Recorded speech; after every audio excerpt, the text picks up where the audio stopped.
Introduction. Popular movements have battled entrenched regimes or military forces with weapons very different from guns and bullets. Strikes, boycotts, or other disruptive actions were used as sanctions, as aggressive measures to constrain or punish opponents and to win concessions. Petitions, parades, walkouts, and demonstrations roused public support for the resistors. Forms of non-cooperation, such as boycotts, resignations, and civil disobedience, helped subvert the operations of government. They also helped direct intervention in the form of sit-ins, nonviolent sabotage, and blockades, which frustrated many rulers' efforts to subjugate the people. The historical results were massive.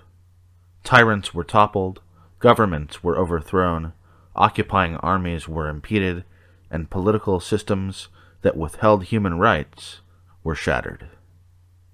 Entire societies were transformed, suddenly or gradually, by nonviolent resistance that destroyed opponents' ability to control events.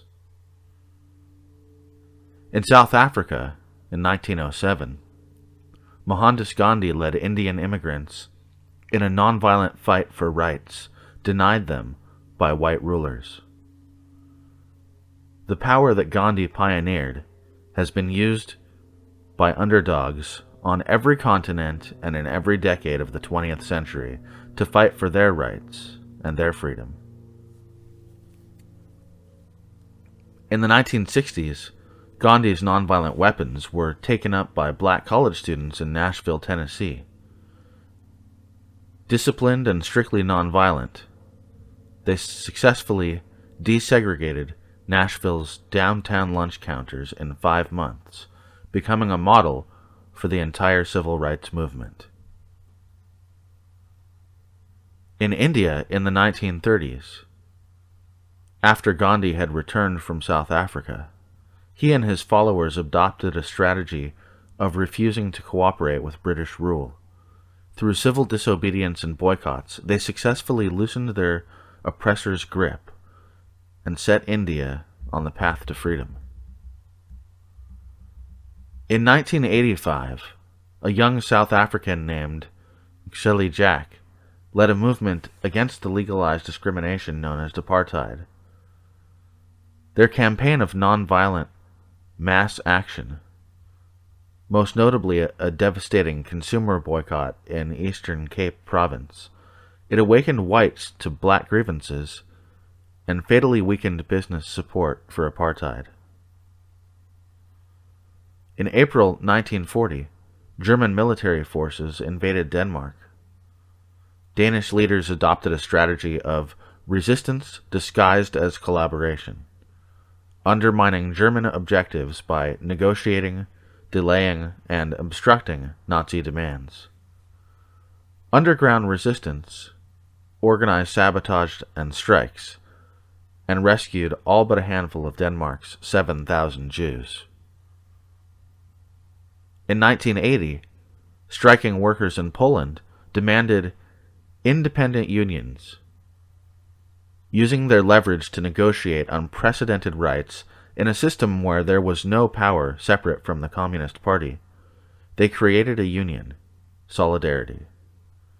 Driven underground by a government crackdown in 1981, Solidarity re-emerged in 1989 as Poland's governing political party. In 1983, Chilean workers initiated a wave of nonviolent protests against the military dictatorships of General Augusto Pinochet.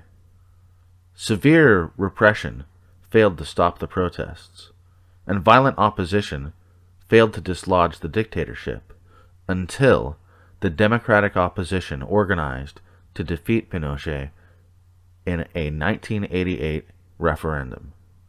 News coverage of mass nonviolent action has left the impression that people power comes from the size or the energy of the crowds that agitate in city streets. The true rhythm of nonviolent action is less spontaneous than it is strategic. It has little to do with shouting slogans and putting flowers in gun barrels.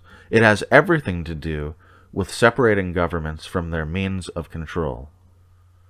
The greatest misconception about conflict is that violence is the ultimate form of power, surpassing other methods of advancing a just cause or defeating injustice.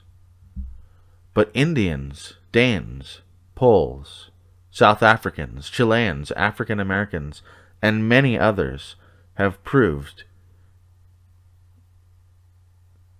that nonviolent action, which is capable of wielding great power even against ruthless rulers and military regimes, it is effective because it attacks the most vulnerable characteristics of all hierarchical institutions and governments: dependence on the governed.